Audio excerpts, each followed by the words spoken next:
Hey everybody, and welcome back to the Jedi Knights Watch. My name is Graham, and today we're doing another flashback review. This one is going to be on a figure that was actually one of my first ever in my collection. I think it was like number 3 or 4, and I actually sold him a long time ago. Picked him back up because I found a killer deal that I thought was too good to be true.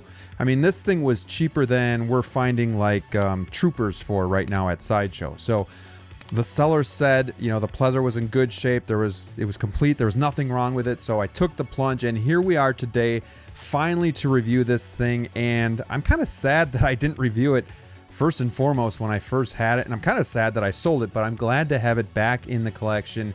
The figure is here to stay because I love this movie, The Crow. It was from 1993. Brandon Lee starred in it, and unfortunately he did pass away while filming this as he was shot by a dummy bullet. And it's just super sad story. Had a whole lot of promise as an actor, and you know, I'm sure as a person he was great as well. So R.I.P. to Brandon Lee. But getting back to the figure, this thing has the character of the old Hot Toys. This is MMS 210, and they don't even like promote this on the box. I had to search to find it. But it is the slip over cover. So and it's got like this texture to it, almost like fingerprints or like yeah, it kind of reminds me of fingerprints. I don't know exactly what it is, but a cool texture. When we lift that up, we do have like this cool broken window. Instead of like an image of the figure, it just kind of incorporates itself with the figure itself. If it was higher up so the head was kind of sticking out, it would be cool, but you can see like blood on there and stuff like that. And then we can get our first glimpse of the figure in the clamshell. We're going to take it out here and get the cover off of the front so we can kind of get a better look here. But I am super stoked to have this back. I really missed it, and yeah, let's just go. I'm super excited. So here you can kind of see everything that comes with the figure. We get a cool crow, we get an awesome guitar, and you can kind of see behind him he comes with that oval base, which I am not mad at. It kind of looks cool, and it's got that old charm of Hot Toys. So yeah, I think the head sculpt still looks great today. We're going to talk about that and kind of how it stacks up to the Sideshow figure. But starting with the base here, again, there's not a whole lot to say. It's just the oval base. It says The Crow on the front, but then it says Eric Draven on the nameplate. It's kind of like this 3D nameplate with this normal crotch grabber. I like it that it says Eric Draven instead of just The Crow, but it has the movie logo as well. Simple yet effective. I am totally good with this base. Taking a look at the accessories that come with our figure, it's not a lot, but let's start with the hands here before we kind of get into this further. The hands look good. You know, it's kind of the old paint applications. They're not as good as the ones made today. Got to keep in mind this figure is really old, but I do love the duct tape, the black electrical tape actually on the hands. It's got like a nice gloss to it. It looks really good. We got fisted hands, gripping hands, and then on the figure are kind of like open hands. The guitar is sweet. It's got a nice shine. The strings are real. It's like a fish wire.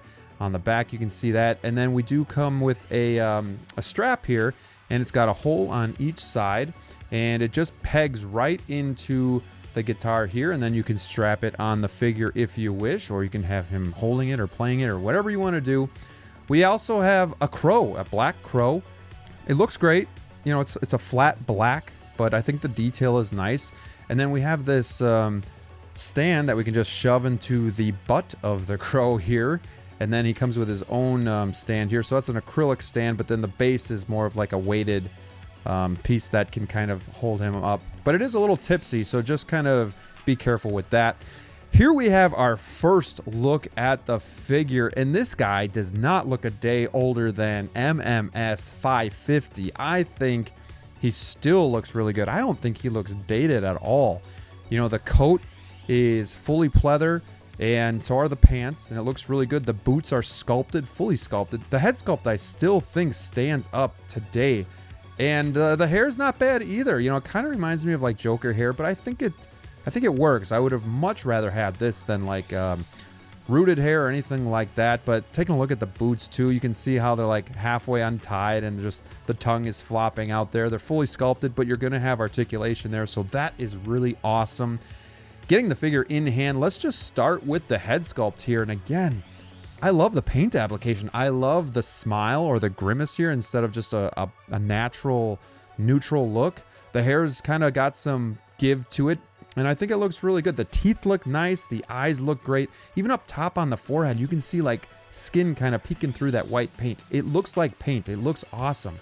You know, the hair might be a little short, but, you know, if they made it longer, it would really catch on this collar. And I would still be careful because it could really tear up the pleather. Speaking of pleather, most of this is going to be a pleather material, and that's kind of why I did sell it in the first place. So it is delicate. This is notorious for peeling. Mine is, for the most part, in good shape, but there are some holes and cuts that are supposed to be there, so don't kind of get too worked up when you see that stuff. But he's got the necklace with his fiance's ring on it. Just a really cool touch there. When we open up the jacket, you can see like more tape, you know, where he kind of taped up his outfit, and that's going to be more of a plastic. That's not going to be pleather. Cool buttons on the pants. Right here is where you can see it looks like the pleather bubbled a little bit. Also, be careful with the crotch grabber because that can really damage the crotch area of the pleather as well.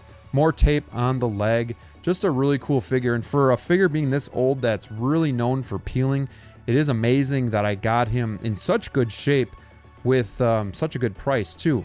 Looking at the boots in more detail, and again, they look awesome. Could be a little dirt on the bottom would be great just to make them look more worn, but they do have, again, they do have some articulation there as well.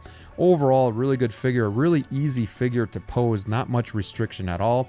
And we're going to do something a little bit different here today. Instead of getting him to multiple poses, I'm going to do something different and show you the pose that I'm going to put him in and put him on the shelf. So this is the pose that I'm going with, and this is the pose that he's going to be displayed as. So now that you can get a really good look at the figure himself, let's talk about some of the things that I like about the figure and some things not so much. Starting with the things that I really like about the figure, the first one's really easy. It's the head sculpt. I still think for how old this is, the head sculpt looks great. I love the facial expression. I think the likeness to Brandon Lee is there. And I also like, you know, the sculpted hair. I think it looks good, but also the fact that you can see like paint. Like it feels like skin's coming through the paint. It's kind of wearing off a little bit. I think it looks awesome. The second thing that I really like about the figure is going to be the guitar. Just a really cool accessory, and it looks super realistic. It's got a nice shine to it, and there's actually strings on it. The third thing that I really like are the boots of the figure. Nothing really special, but just the fact that they're fully sculpted. You know, they didn't go with a pleather, even though most of the figure is pleather. I think the boots look awesome, and they do have some articulation. For some things that I didn't really like so much, there's not a whole lot, and the first one's going to be it's the pleather.